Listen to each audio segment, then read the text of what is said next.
Let's take a look at photosynthesis. Research into photosynthesis began centuries ago with a simple question. When a tiny seed grows into a huge plant, where does the new plant come from? Experiments to find out began with a physician by the name of Helmut. He determined that the mass of the pot of dry soil and a small seedling. He planted the small seedling in the pot and watered it regularly, and at the end of 5 years he noticed that the seedling had gained about 75 kilograms. But the mass of the soil was almost unchanged. He decided that this increase in the plant had come from the water. That was the only thing that he had added.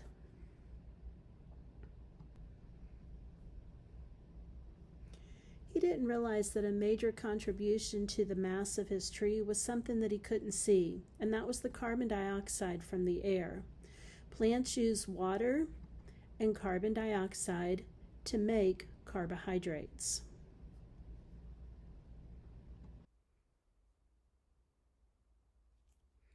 An English minister by the name of Priestley discovered that a flame burning in a closed jar would die out. If he placed a live plant in the jar and allowed a few days to pass, the candle could be lit again. The plant produced something required for burning that the candle used up. We now know that it was oxygen. A Dutch scientist, and I'm going to attempt to say his name, showed Priestley that plant experiments only worked if the plant was exposed to light. An American chemist by the name of Calvin received the Nobel Prize for figuring out the chemical pathway used by plants to make sugar. These experiments led to work which later scientists who finally discovered that it was the presence of light. Plants transform carbon dioxide and water into carbohydrates and released oxygen. Carbon dioxide and water go through a chemical process with the help of energy in the form of sunlight to produce sugars and oxygen. Looking at the chemical formulas, it's 6 molecules of carbon dioxide, 6 molecules of water with light from the sun, and then 1 molecule of glucose and 6 molecules of oxygen. In addition to water and carbon dioxide, chlorophyll and the light energy are needed for photosynthesis to occur. All cells need energy to survive. Transforming and creating energy is done through chemical reactions. Energy from living things comes from food. Originally, the energy in food comes from the sun. The sun allows for producers or plants to produce photosynthesis, which allows them to have the glucose. And then that glucose, when animals consume the plants, they're able to get energy from the plants, and this begins the whole process for the food web.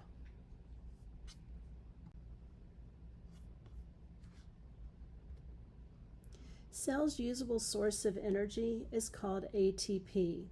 ATP stands for adenosine triphosphate. The adenosine part, when you look at the diagram, this is your adenine, a ribose sugar, and then the 3 phosphate groups. That tri represents 3 phosphate groups, and there's our 3 phosphate groups. Adenosine diphosphate, the di means 2, so we only have 2 phosphate groups. All energy is stored in the bonds of compounds. Breaking the bond releases the energy. Looking at our diagram, we're starting with ADP, which is only going to have 2 phosphate groups, but then if we're making energy, we're going to go to ATP, in which we'll have 3 phosphate groups. When the cell has energy available, it can store this energy by adding a phosphate group to ATP, producing ATP. ATP is converted into ADP by breaking the bond between the second and third phosphate groups. And that's what these asterisks are showing you. This bond is broken, so this phosphate is going to be released, and that would take us back to the ADP, only two of the phosphates. This is going to release energy for the cellular processes. Remember enzymes, they're known as a catalyst. They're types of proteins. They speed up chemical reactions by lowering the activation energy. Photosynthesis and cellular respiration require enzymes, although we are not going to go into the specific types of enzymes that are needed. Organisms that use light energy from the sun to produce food are known as autotrophs. Examples of that would be plants and some microorganisms, bacteria and protists. Organisms that cannot use the sun's energy to make food are known as heterotrophs. Examples here would be animals and most microorganisms. Taking a look at photosynthesis. Photosynthesis again is going to start with carbon dioxide and water. Using light from the sun, it's going to produce glucose and oxygen. The process by which autotrophs capture light energy and store it, kind of like storing energy in a battery, in a glucose molecule. In this way, plants have transformed solar energy into unused chemical energy. Photosynthesis is the process by which energy of the sunlight is converted into energy of glucose. Looking at our diagram, you'll notice that sunlight, carbon dioxide, and water enter the leaf. Specifically, they're going to enter the chloroplast found in the leaf. And then oxygen and glucose will be released.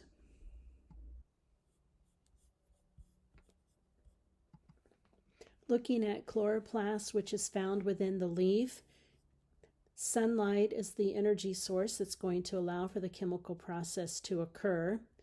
And then water and carbon dioxide are the reactants that go into the start of photosynthesis.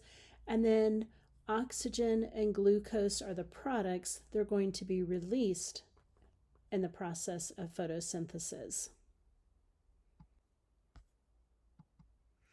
Recall that plants have chloroplast and mitochondria. The sun's energy is used to enter into the chloroplast, which is going to help produce, as a product, glucose.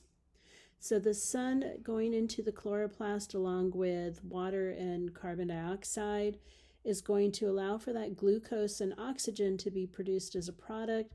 That's what's known as photosynthesis. And again, that occurs within the chloroplast. Well, then the glucose is used in the mitochondria.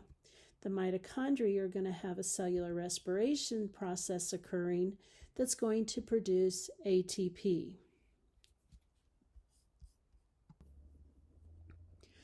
Again, photosynthesis is going to take place within the leaf of a plant. Within that leaf, there's chloroplasts that are going to take in the sun's energy along with carbon dioxide and water to produce glucose and oxygen.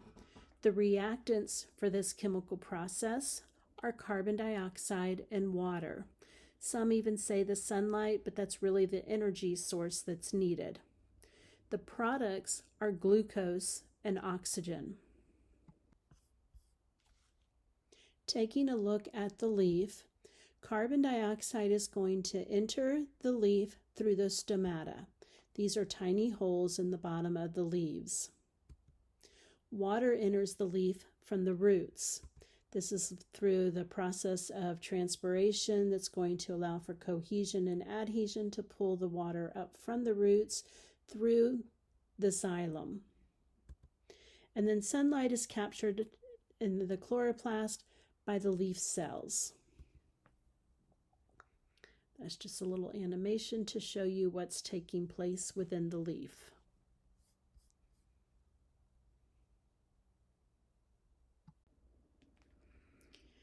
Within the chloroplast, we find the pigment chlorophyll. It has the ability to absorb energy from the sunlight. They're like little solar panels. Chloroplast are the organelles. Chlorophyll is the pigment inside the chloroplast. Chloroplasts are filled with chlorophyll. Light-absorbing compound is the pigment. Pigments absorb some wavelengths of light and reflect others.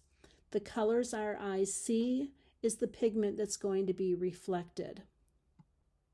And looking at the colors of a leaf, chlorophyll absorbs blues and red wavelengths, and it reflects the green light. In the autumn time, there's not as much sunlight, so the chlorophyll begins to die, and as a result, other pigments take over, reflecting different colors. Therefore, we're going to see those pretty leaves changing the colors. Not so much here where we live, but up north, they really see a big change in the leaf colors. Different pigments showing you the different color of leaves that they would reflect. A chloroplast contains a lot of stacks. They look like little pancakes. Why do we have these little stacks within the chloroplast? It's going to increase the surface area. Increasing surface area is common in biology. We need to have a way to increase the surface area so that we can have more processes taking place. Mitochondria has the little folds inside to allow for more ATP.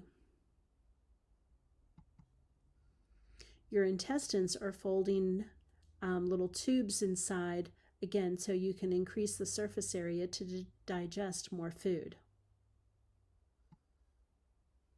Points of photosynthesis. To synthesize food or make glucose. Glucose is shipped through a network of tubes called phloem. Glucose can be sent to the cell's mitochondria and used for energy or growth. It can be made into a fruit. The sweetness attracts eating by animals, which aids in the dispersal of plant seeds. Root vegetables. The starch helps plants store sugar for a rainy day. In other words, when they're needing to have an energy source. What about the oxygen? The oxygen is another product of photosynthesis. Oxygen escapes the plant through the stomata, again, those little openings in the leaf. Plants need oxygen for cellular respiration, just like we do. They have mitochondria. Again, the sun's going to go into the chloroplast. It's going to produce the sugar. That sugar, in turn, is going to go to the mitochondria. That mitochondria is going to produce ATP in the process of cellular respiration.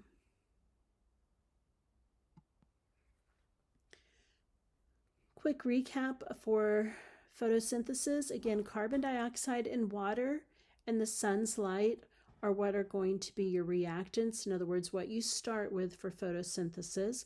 Glucose and oxygen are going to be the products. That's what we're going to end with. You also need to know the chemical formulas for carbon dioxide, water. For the sunlight, we just need to know that it's the light energy, but you need glucose and oxygen.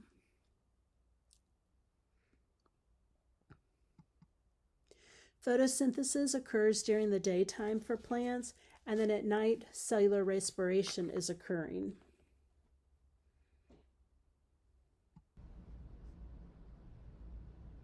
Taking one more look at the chloroplast and knowing that photosynthesis occurs within that chloroplast. Again, our reactants are what we start with in a chemical reaction.